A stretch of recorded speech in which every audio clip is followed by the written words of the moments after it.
মালদা জেলা জুড়ে ক্রমাগত ডাকাতির ঘটনা ঘটে চলেছে একের পর এক স্বর্ণ বিপণিতে। আর এই ডাকাতির ঘটনা রুখতে স্বর্ণ বিপণিগুলিতে অত্যাধুনিক যন্ত্র বসানোর উদ্যোগ নিয়েছে মালদা জেলা পুলিশ প্রশাসন।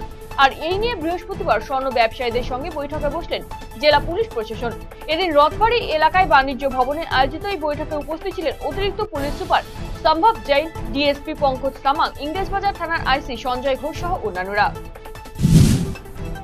নদীর জমি দখল করে বাড়ি নির্মাণের অভিযোগ উঠল কালিয়াগঞ্জে। শ্রীমতী নদীর ধারে সারি সারি তৈরি হয়েছে পাকা বাড়ি।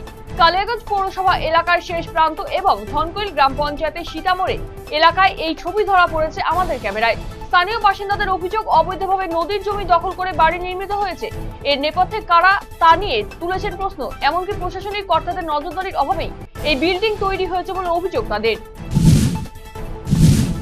কন্টেনারের ধাক্কায় মৃত্যু হলো এক ব্যক্তির। এই ঘটনায় চাঞ্চল্য ছড়িয়ে পড়ে গোটা এলাকা জুড়ে। মৃত ব্যক্তির নাম খুশিরাম গুরুং, বয়স 69 বছর। সে হাতিঘিসার মঙ্গল সিং এলাকার বাসিন্দা। জানা গিয়েছে বৃহস্পতিবার সকালে নকশালবাড়ির হাতিঘিসা এলাকায় এক ব্যক্তি প্রাতঃভ্রমণে বেরিয়েছিলেন। সেই সময় বাগডোগরা দিক থেকে আসা একটি কন্টেনার তাকে পেছন থেকে ধাক্কা মারলে ঘটনাস্থলে মৃত্যু হয় তার। ঘটনার খবর চাউর হতে স্থানীয়রা ভিড় করে এলাকা জুড়ে। খবর পেয়ে নকশালবাড়ি থানার পুলিশ ঘটনাস্থলে পৌঁছে মৃতদেহ উদ্ধার করে ময়না তদন্তের জন্য উত্তরবঙ্গ মেডিকেল কলেজ ও হাসপাতালের মর্গে পাঠায়। অন্যদিকে কন্টেনারটি ঘটনাস্থল থেকে পালিয়ে গেলেও পরিবারের কোয়ার্টার মোড়ে গাড়িটিকে আটক করা হয়েছে। বুদ্ধ জয়ন্তী উপলক্ষে বৃহস্পতিবার সকালে বাগডোগরা দাঁড়াগাঁও এর বুদ্ধ মন্দির থেকে এক সুবিশাল বর্ণাঢ্য শোভাযাত্রা বের করা হয়।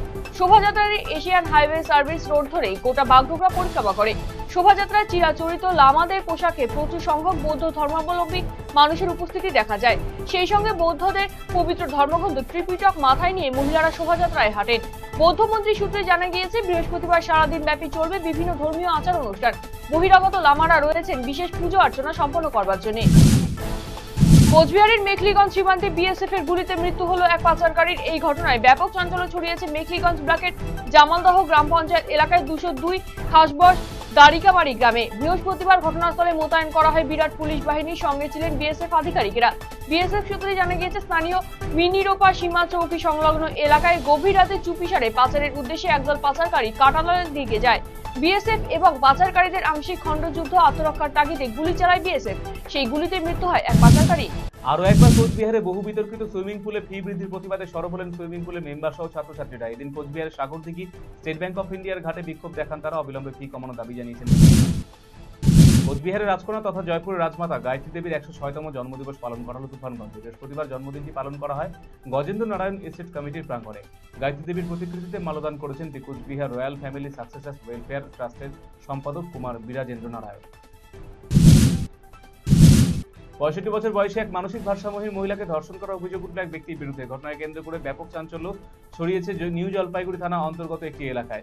জানা গেছে ওই মহিলা বাড়িতে একা ছিলেন। বুধবার রাতে বাড়িতে সেই সুযোগে তার বাড়িতে প্রবেশ করে অভিযুক্ত। এরপর তাকে ধর্ষণ করা হয় বলে অভিযোগ। ঠিক সেই সময় মহিলার মেয়ে বাড়িতে চলে আসায় অভিযুক্তকে হাতে নাতে ধরে ফেলে স্থানীয়রা। তারপর তাকে নিউ জলপাইগুড়ি থানায় পুলিশের হাতে তুলে দেওয়া হয়। থানাতে একটি লিখিত অভিযোগ দায়ের করা হয়েছে। পরকীয়া সন্দেহে যুবককে পিটিয়ে খুনের ঘটনা আরো দুজনকে গ্রেফতার করল গঙ্গারামপুর থানা পুলিশ। বৃহস্পতিবার ধৃতদের তোলা হলো আদালতে। পুলিশ জানিয়েছে ধৃতদের নাম যিশু হাসদা এবং সোম হাসদা। দুজনের বাড়ি গঙ্গারামপুর থানার পাটন এলাকায়। দুদিন আগে গঙ্গারামপুর থানার পাটন এলাকায় পরকীয়া সম্পর্কে লিপ্ত থাকার সন্দেহে এক যুবককে পিটিয়ে খুনের অভিযোগ ওঠে এলাকার বেশ কয়েকজনের বিরুদ্ধে। এই ঘটনায় 12 জনের নামে গঙ্গারামপুর থানায় লিখিত অভিযোগ দায়ের করেছিলেন মৃতের পরিবারের সদস্যরা। ওবিসি শংসাপত্র বাতিল ইস্যুতে বৃহস্পতিবার রায়গঞ্জে সাংবাদিক বৈঠক করেন উত্তর দিনাজপুর জেলা বিজেপির সহসভাপতি নিমাই কবিরাজ। তার সাথে উপস্থিত ছিলেন বিজেপির ওবিসি মোর্চার জেলা সভাপতি অমিত শাহ এবং ওবিসি মোর্চার জেলা সম্পাদক অমিত। লোকালয়ে চিতাবাঘের হানায় আহত হলো একাধিক গ্রামবাসী। ঘটনাটি ঘটেছে কোচবিহারের খাপাইডাঙ্গার কালজানি এলাকায়। তবে প্রাণীটি চিতাবাঘ কিনা তা নিয়ে সন্দেহ রয়েছে গ্রামবাসীদের মধ্যে। প্রত্যক্ষদর্শীদের কথায় এই জন্তুটি ঠিক কি তা নিশ্চিত নয়, কিন্তু চিতাবাঘ যেরকম গতিবেগে চলে সেরকম গতিবেগ রয়েছে জন্তুটির। রাতের অন্ধকারে বাড়ি ফেরার সময় এক গ্রামবাসীকে থাবা মারে জন্তুটি। তবে সেই গ্রামবাসীর চিৎকারে পালিয়ে যায় জন্তুটি। ঘটনায় একাধিক শিশু এবং মহিলা আহত হওয়ার খবর রয়েছে। প্রতি বছরের মতো এবারেও বুদ্ধ পূর্ণিমার পূর্ণলগ্নে শ্রী শ্রী মা বুড়ি বাসুলির পুজোয় মেতে উঠল হেমতাবাদবাসী। হেমতাবাদের মহিপুরের তিলগাঁও মোড়ে দেবীর মন্দিরে বৃহস্পতিবার নিয়ম নিষ্ঠা অনুষ্ঠিত হয় এই পুজো। সকাল থেকেই পুজো ঘিরে সাজু সাজু রব মন্দির চত্বরে। এখানে দেবী অত্যন্ত জাগ্রত। অঞ্জলি দিতে এদিন ঢল নামে ভক্তদের। পুজো শেষে প্রসাদ বিতরণ করা হয়। জলপাইগুড়ি শহরে করলা নদীর সাফাই শুরু করলো জলপাইগুড়ি পৌরসভা। বৃহস্পতিবার সকাল থেকে নদীতে নৌকো নিয়ে সাফাই কর্মীদের নামানোর পাশাপাশি নদী পাড়ে আর্থ মুভার দিয়ে সাফাই কাজ শুরু হয়েছে। বৃহস্পতিবার সকালে জলপাইগুড়ি বাবুঘাটে উপস্থিত হন পৌরসভার চেয়ারম্যান পাপিয়া পাল। তার উপস্থিতিতে শুরু হয় সাফাই কাজ। সংগঠনের প্রাক্তন সম্পাদক প্রীতিলাল সাহার আকস্মিক মৃত্যুতে ব্যবসা বন্ধ করে শোক পালন করল বাগডোগরা হাট ব্যবসায়ী কল্যাণ সমিতির। সংগঠনের সদস্যরা 2 ঘন্টার জন্য সমস্ত ব্যবসা বন্ধ করে শোক সভায় হাজির হয়েছিলেন এদিন।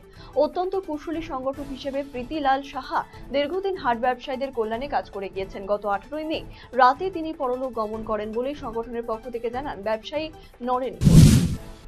বুদ্ধের শান্তির বাণী ছড়িয়ে দেওয়ার পাশাপাশি বিশ্ব শান্তির কামনার মধ্য দিয়ে মহাসমারোহে বৃহস্পতিবার জলপাইগুড়ি শহরের দিচেন শেলিং গুম্ফা সহ একাধিক গুম্ফাতে পালিত হলো বুদ্ধ জন্মজয়ন্তী। এ উপলক্ষে দিন দুপুরে জলপাইগুড়ি শহরের রেসকোর্স পাড়ায় ওই গুম্ফা থেকে বর্ণাঢ্য শোভাযাত্রা বের করে শহর পরিক্রমা করেন বৌদ্ধ ধর্মাবলম্বী মানুষেরা। অন্যদিকে এদিন ডুয়ার্সের শামসিং গুম্ফা লাইনের তাসি চৌহান গুম্ফা, চালসার মঙ্গলবাড়ি বস্তি গুম্ফা ও মহাবাড়ি গুম্ফায় নানান অনুষ্ঠান হয়। দিনভর চলে বিশেষ প্রার্থনা।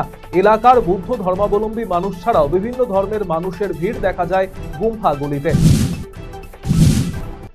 মেরি ওয়ার্ড সোশ্যাল সেন্টারের উদ্যোগে ও ট্র্যাডিশনাল শোটো ক্যারাটে অ্যাসোসিয়েশন অফ বেঙ্গলের সহযোগিতায় দার্জিলিং মেরি ওয়ার্ড সোশ্যাল সেন্টারের কার্যালয়ে সেলফ ডিফেন্স বা আত্মরক্ষার কর্মশালার আয়োজন করা হলো বৃহস্পতিবার, যেখানে মহকুমার বিভিন্ন প্রত্যন্ত চা বাগান এলাকা থেকে পড়ুয়ারা এই কর্মশালায় অংশগ্রহণ করে।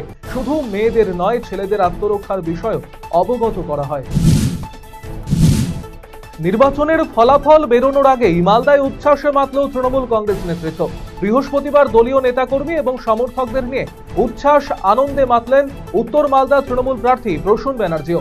নির্বাচন হয়ে যাবার পর এদিন তিনি হবিপুর ব্লকের বৈদ্যপুর অঞ্চলের দাল্লা এলাকায় গিয়ে দলীয় নেতাকর্মী এবং সমর্থকদের সঙ্গে প্রথমে কুশল বিনিময় করেন। পরবর্তীতে সবুজ আবির উড়িয়ে একে অপরকে মিষ্টিমুখ করিয়ে বিজয় উচ্ছ্বাসে মেতে ওঠেন। আগামীতে উত্তর মালদার অন্যান্য বিধানসভাতেও দলীয় কর্মী সমর্থকদের সাথে দেখা করবেন বলে জানিয়েছেন প্রার্থী প্রসূন ব্যানার্জি। উত্তর মালদা কেন্দ্রে জয়ের ব্যাপারে আশাবাদী প্রসূনবাবু। জলপাইগুড়ি শহরে করলা নদীর সাফাই শুরু করলো জলপাইগুড়ি পৌরসভা। বৃহস্পতিবার সকাল থেকে নদীতে নৌকা নিয়ে সাফাই কর্মীদের নামানোর পাশাপাশি নদী পাড়ে আর্থ মুভার দিয়ে সাফাই কাজ শুরু হয়েছে। বৃহস্পতিবার সকালে জলপাইগুড়ির বাবুঘাটে উপস্থিত হন পৌরসভার চেয়ারম্যান পাপিয়া পাল।